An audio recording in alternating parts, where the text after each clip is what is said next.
സച്ചി, സംഭവിച്ചതൊക്കെ നമുക്ക് മറക്കാം. ഇനിയും ഇതുപോലുള്ള അബദ്ധങ്ങൾ ചിന്തിക്കരുത്. ഞാനൊരു മനുഷ്യനല്ലേ വക്കീലേ.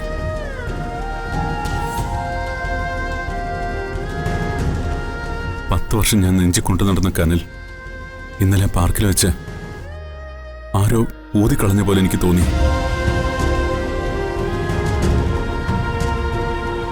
അവളിനി ഒരിക്കലും എന്റെ ജീവിതത്തിലേക്ക് മടങ്ങി വരില്ലെന്ന് എനിക്ക് ഉറപ്പായി.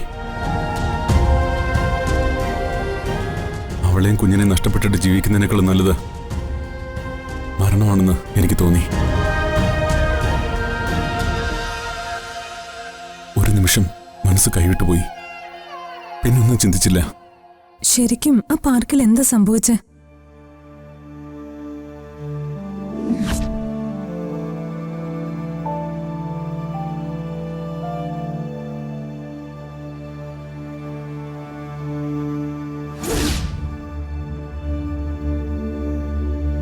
അയാള് നിന്റെ ഭർത്താവല്ല.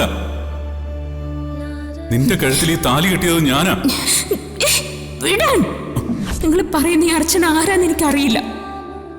ഞാൻ സമൃദ്ധയാ, അഡ്വക്കേറ്റ് ഗോകുൽ രാജന്റെ ഭാര്യ. ഇനി ഒരു പ്രാവശ്യം കൂടി നിങ്ങൾ എന്റെ മുന്നിൽ വന്ന് പ്രശ്നം ഉണ്ടാക്കിയ പിന്നെ സംഭവിക്കുന്നത് എന്റെ മരണമായിരിക്കും.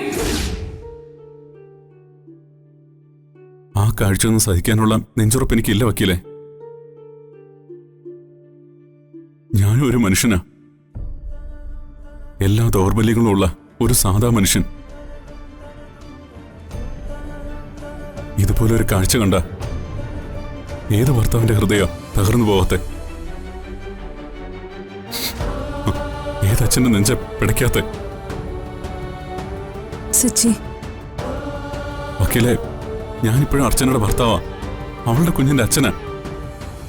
അവളാ ഒരു പരിചയമില്ലാത്ത പോലെ എന്നെ തട്ടിമാറ്റിയേ.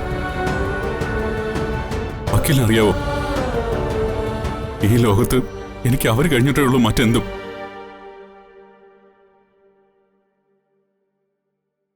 സച്ചിയുടെ വേദന അർച്ചനെ ഓർമ്മിച്ചാണെങ്കിൽ എന്റെ വേദന സച്ചി ഓർത്താണല്ലോ.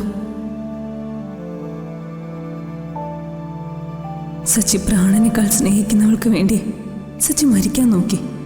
പക്ഷെ തൊട്ടടുത്തുണ്ടായിരുന്നിട്ടും സച്ചിയെ പ്രാണനേക്കാൾ സ്നേഹിക്കുന്ന എന്നെ സച്ചി കണ്ടതേയില്ല. ഇപ്പോഴും കാണുന്നില്ല, ഇനി ഒരിക്കലും കാണില്ലെന്നും അറിയാം. പക്ഷെ മരണം വരെ സച്ചി എന്റെ ഉള്ളിൽ ഒരു തീരാത്ത വേദനയായിരിക്കും.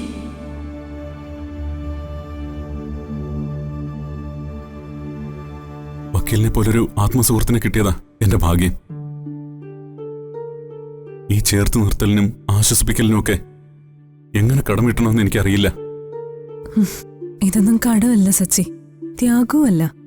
നമ്മൾ സ്നേഹിക്കുന്നവർക്ക് വേണ്ടി നമ്മൾ ചെയ്യേണ്ട കടമകളാ.